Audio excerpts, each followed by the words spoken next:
خاتم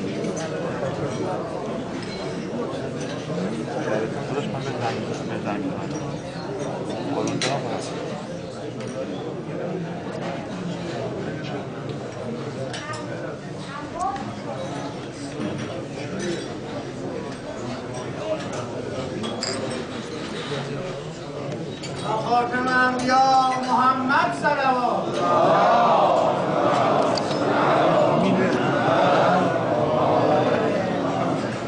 بسم الله الرحمن الرحیم. الحمد لله المتجلی لعباده من افق الالباب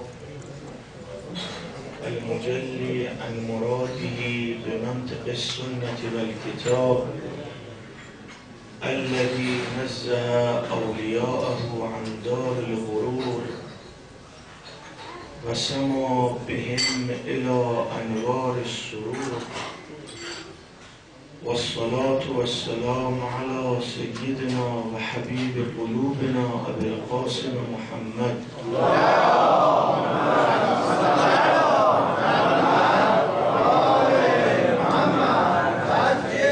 وعلى أهل بيته الطيبين الطاهرين. كان سبب وفاتها أن قنفذا مولى عمر رضى بنعل السيف بأمره فأسقطت محسنا ومرضت مرضا ولم تدع أحدا ممن آذاها يدخل عليها. سید مرتضی رحمت الله علیه می‌فرماد با اینکه واقعه دار از مسلمات نزد اهل سنت، اما دعوشون این بوده که این واقعه رو ذکر نکنن، این واقعه رو بیان نکنن. البته به مناسبت بعضی جاها اهل سنت مطلبی رو میخواستن بیان کنن، یه روایاتی رو ذکر کردن که شیعه میتواند با استفاده از این روایات ادعای اهل سنت رو رد کنه. از جمله وقایع واقعی است که ابن ابوالحدید در شرح نهج البلاغه نقل کرده. چون اهل سنت در جواب این واقعه و وقایعی مانند این مورد توانایی پاسخگویی رو ندارند، لذا سعی کردند افرادی که این وقایع رو نقل کردند شیعه معرفی کنند و یا به تعبیر آخر توجیه کنند روایات رو. ابن ابوالحدید معتزلیه و خودش میگه من بر مذهب جاهقم. یکی از علمای بزرگ معتزله که در بصره بوده به نام عمرو بن بحر. معتزله گروهی هستند که میگن با عقل میشه اسلام رو فهمید، ما به جز عقل به چیز دیگه نیاز نداریم. در زمان عبدالملک مروان اینا تأسیس شدن و قائل بودن اگر عقل با احادیث معارضه کند ما به عقل عمل میکنیم، و همچنین قائل شدن که اگر انسان کلامی رو بخواهد بگوید آزاد است در بیان اون کلام و فعلی رو میخواهد انجام بدهد آزاد است انجام دهد. ابن ابوالحدید یه همچین فکری رو دارند.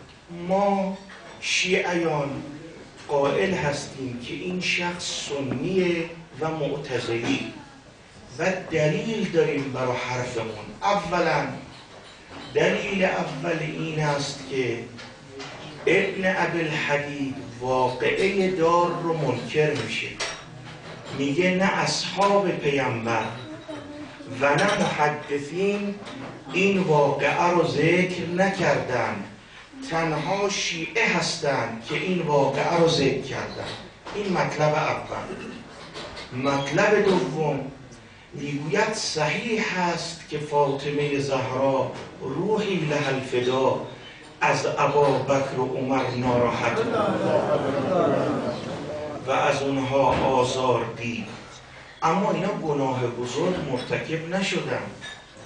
خلیفه اول گناه کوچکی رو مرتکب شد. این گناه کوچک موجب نمی شود که انسان از ولای به فاطمه خارج شود یا از تبری از دشمنان فاطمه خارج شود.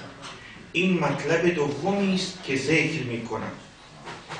بعد میگوید شیعه ادعا می کند که پیامبر بر امیرالمؤمنین علی ابن ابی طالب نصی وارد شده است از پیامبر که او رو به عنوان خلیفه برای مردم تعیین کرده است. من میگویم که همچین نصی وجود ندارد و این مخصوص شیعه است که قائل به این قول شده. واقعه پاره کردن و اینکه ابابکر بعد از واقعه خطبه فاطمه زهرا یه نامه ای رو داد به حضرت که در اون نامه اعتراف کرد که فدک متعلق به فاطمه است.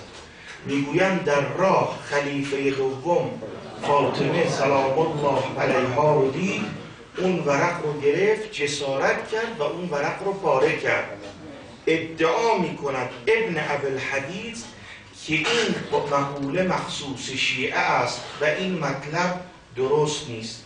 نکته‌ای که میخوام اشاره کنم این است که خود ابن ابوالحدیث در مقدمه کتابش حمد می کند، میگوید الحمدلله الذی فضل المفضول علی الافضل.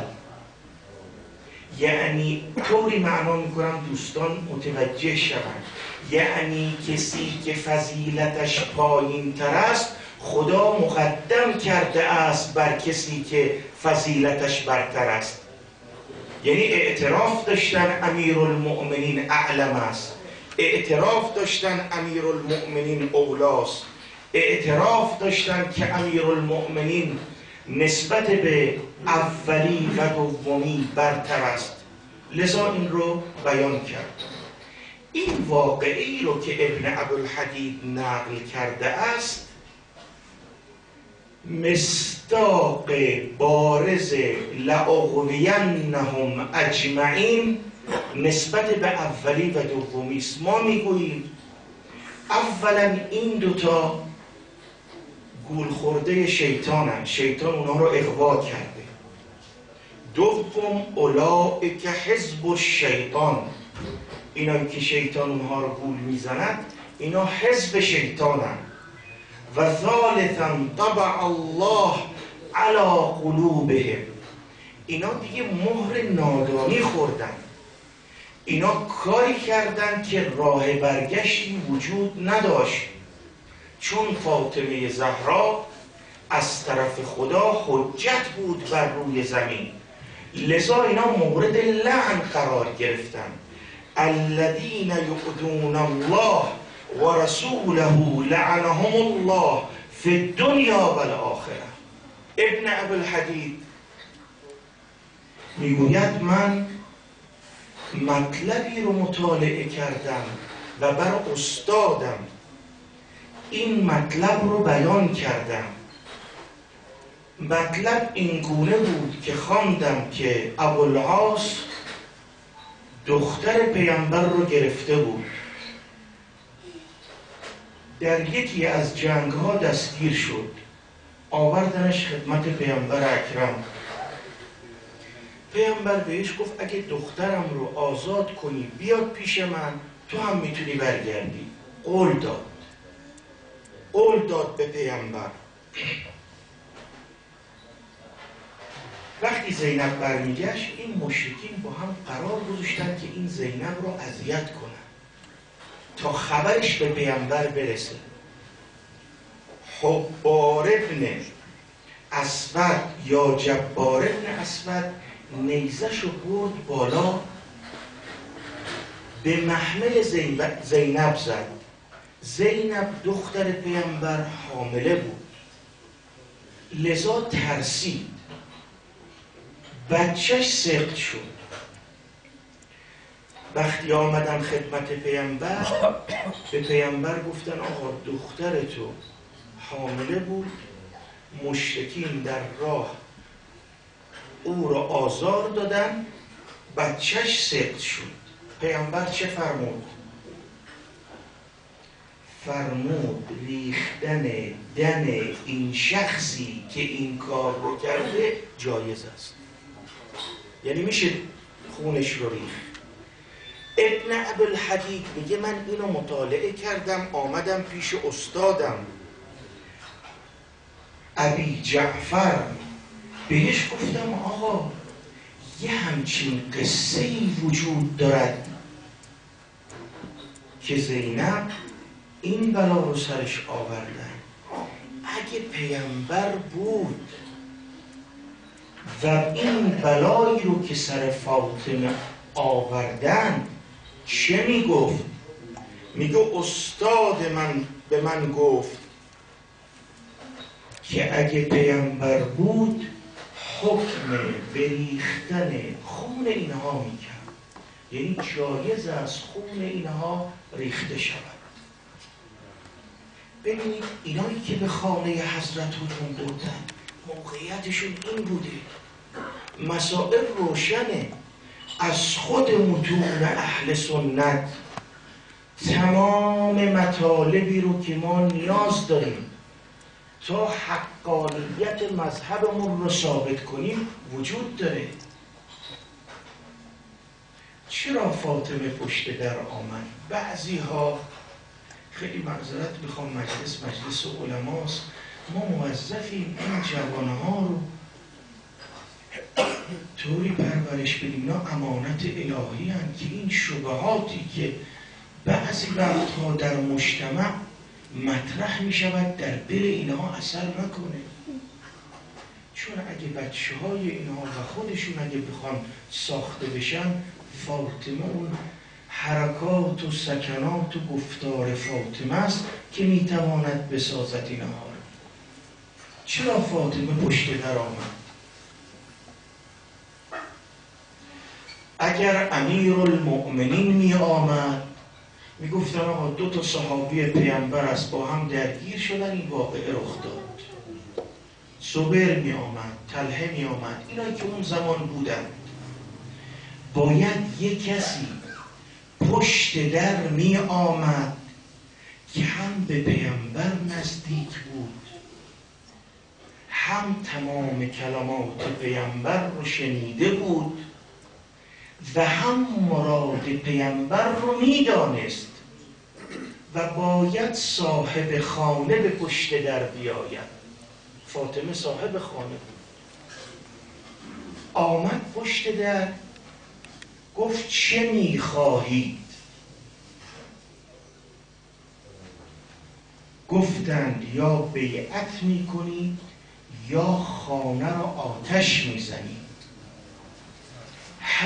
هنوز تو همین گفتار بود، امان ندادند به خانه‌ای که پیامبر فرمود مصداق آیه و من افاضلها، از مصادیق برتر است که خدا اراده کرده است که در این خانه نامش ذکر شود.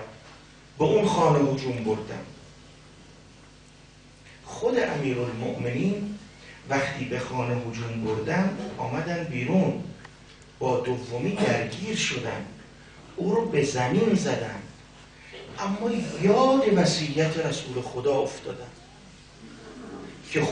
که رسول خدا فرمود ان لم تجد اعوانا فاکفف یدک واحقن دمک حتی تا تجد علی اقامت الدین و کتاب الله و سنتی اعوانا. کسی باقی نماند. خود فاطمه زهرا وقتی روی محمل نشست با امیرالمؤمنین نزدیک پیامبر رفته و زد، ازشون خواست بیان شهادت بدن، قبول نکردن. گفتن ما نمیتوانیم. یه عده گفتن ما مال داریم، یه عده گفتن ما زن و بچه داریم، یه عده گفتن ما میخوایم زندگی کنیم. لذا امیرالمؤمنین باید این مصائب رو تحمل میکرد تا دین زنده بماند. فاطمه آمد پشت در، چون باید یک کسی پشت در بیاد که حجت خدا باشه، فردا تمام این قلت‌ها رو ببنده. میدانید خود اهل سنت نتونستن جواب بدن، لذا منکر واقعه میشن. و الا اگر قدرت به جواب دادن بودن می آمدن و جواب میدادن این مسئله رو که چرا فاطمه پشت در آمد. لذا میگن این واقعه ساخته شیعیان است. فاطمه شب و روز گریه میکرد.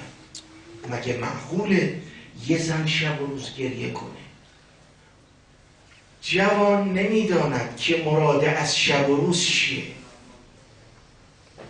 اولا شما میدونید مظلوم اگه مظلومیت خودش رو میخواد بیان کنه گریه میکنه. به خانهش هجوم بردم، خیلی معذرت میخوام سادات، به صورتش سیلی زدن، به بازو تازیانه زدن. داره تو روایت رفسه ها، یعنی لگد زده به فاطمه.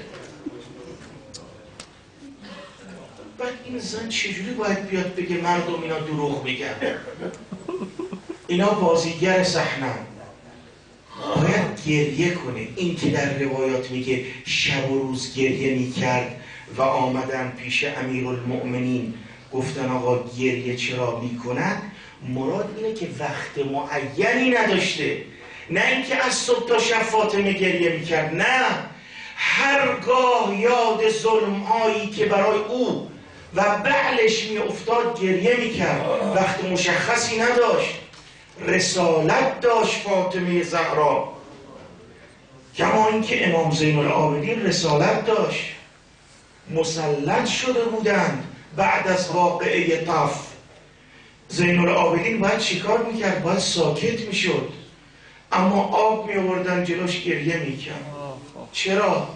مردم بدانید پدر من رو لب تشنه کربلا ذبح کردن.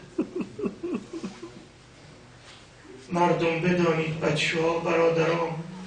بچه‌های برادرام صدای علعتشون در کربلا بلند بود. اینا رسالته، اینا رسوندن یه پیامه.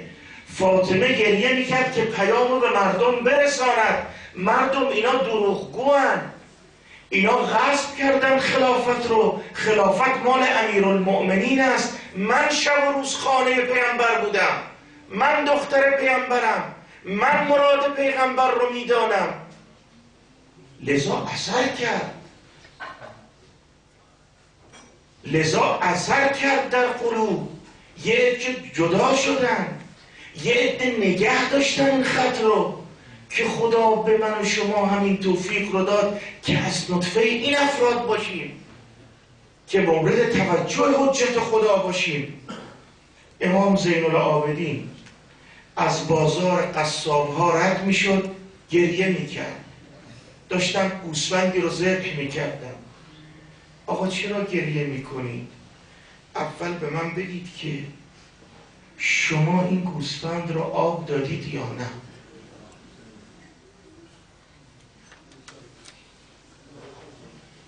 آقا چرا سوال می کنی؟ چون پدر من به 18 نفر از بهترین افراد خانوادم در کربلا لب تشنه شهید شد.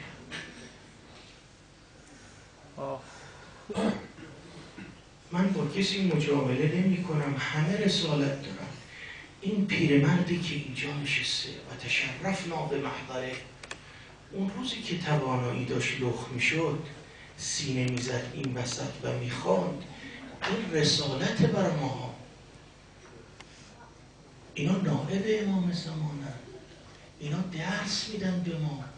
اهل بیت با عملشون منشور زندگی ما رو تعیین کردن.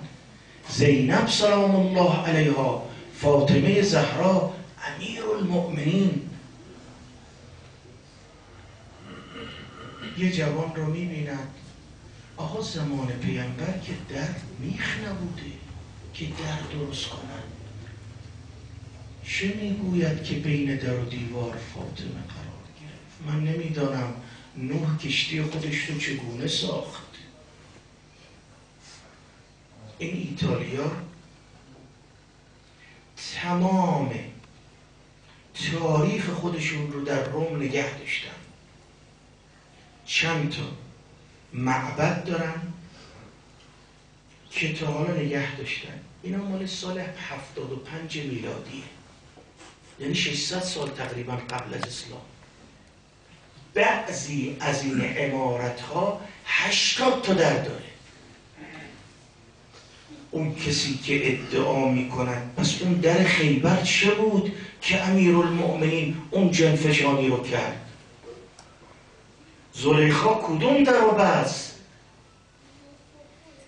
خود ابو موسی اشعری اعتراف میکنند که ما با پیامبر اکرم جایی رفتیم، یه منطقه‌ای، من نشسته بودم زیر دری که جنسش از جریب نخل بود. یا دارد ابو فدیک میگه از محمد ابن هارون سوال کردم که خانه عایشه چگونه بود؟ گفت درش به شام باز میشد. پرسیدم ازش یه مصرع داشت یا 2 مصرع، یعنی یه لنگه در داشت یا 2 تا؟ گفت یه لنگه. ازش سوال کردم که جنس در خانه عایشه چه بود؟ گفت یا از شوب عرعر یا از درخت ساج. ولذا هم در بوده، هم فاطمه زهرا بوده، هم بین در و دیوار بوده، هم سقط محسن بوده. به خدا قسم فردای قیامت کسی که به این مطالب عقیده نداشته باشد خدا جداش میکنه از مؤمنین، جاش جای دیگه است. و اگر قبر و قیامت انسان بخواد نجات پیدا کند باید خالصانه عقیده داشته باشد. مصحف فاطمه، امام صادق روحی له الفدا فرمود بعد از رحلت پیامبر فاطمه زهرا محزون بود. جبرئیل می آمد مطالبی رو به ایشان برای ایشان بیان می کرد و امیرالمؤمنین اون مطالب رو می نوشتن. مصحف کتابی بوده که احوال پیامبر رو و جای پیامبر رو و عاقبت امور اولاد فاطمه زهرا و هر کسی که زعامتی رو به دست میگیرد در اون کتاب ذکر شده بود.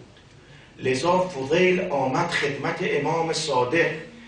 امام صادق فرمود نمیدانی داشتم مصحف فاطمه رو میخواندم و مطالبی رو که کسانی که به زعامت امت نمیرسند و جایگاهی رو نداشتن و اونایی که جایگاهی رو دارن و مردم رو زعامت خواهند کرد در این کتاب ذکر شد.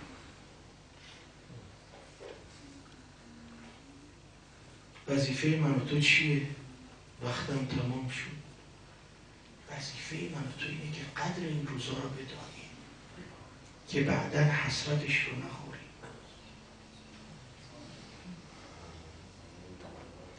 طریق به نجات فاطمه است. یه مطالبی رو دیگه رو میخواستم ذکر کنم، متاسفانه وقت تموم شد، ولی بذارید اشاره کنم به یه مطلبی. واقعه دار در کتب اهل سنت ذکر شده. گویا بنابر اون چی که در اخبار وجود دارد 2 بار به خانه حضرت هجوم بردن. بار اول امیرالمؤمنین در خانه نبوده، آمدن، فاطمه زهرا پشت در آمده، آنجا دومی خطاب کرده است به حضرت که بگو به اینا دیگه جمع نشن و الا خانه را آتش میزنم.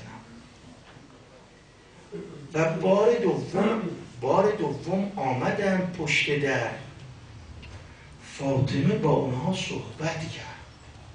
وقتی سوال شد که کی در خانه است، اسم فاطمه که اومد یه عده رفتن، ولی ملعون دومی و دار و دستش باقی موندن. آقایون در خانه اون زمان از چوب خرما بوده، اینا تا آتشو زدن دیگه امان ندادن، فاطمه زهرا رو بین در و دیوار قرار دادن. این که گفت هیزم بیاورید، این که گفت خانه رو آتش میزنن، این که دومی دستور داد خانه رو آتش بزنن، این که فاطمه بین در و دیوار قرار گرفته، همه اینا در روایات اهل سنت هست و من تمام اینا رو یادداشت کرده بودم که متاسفانه فرصت نشد. گفت امان ندید، فاطمه بین در و دیوار قرار گرفت، به زمین افتاد. امشب شب مزده، امشب شب نورانیت قبره، امشب شب امضای شفاعت فاطمه است. شهر مدینه شاهد مظلومی من است، شهر مدینه شاهد مظلومی من است. در و دیوار رو نگاه کنید، مظلومی منو حس می کنید. بر قامت کمانی من گریه می کنم.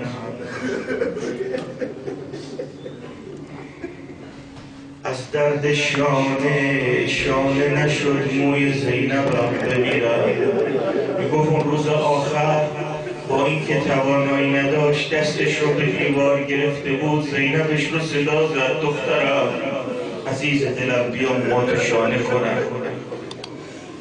شاعر قشنگ گفته فاطمه نتونست دستش رو بالا بیاره، از درد شانه نشد موی زینبم.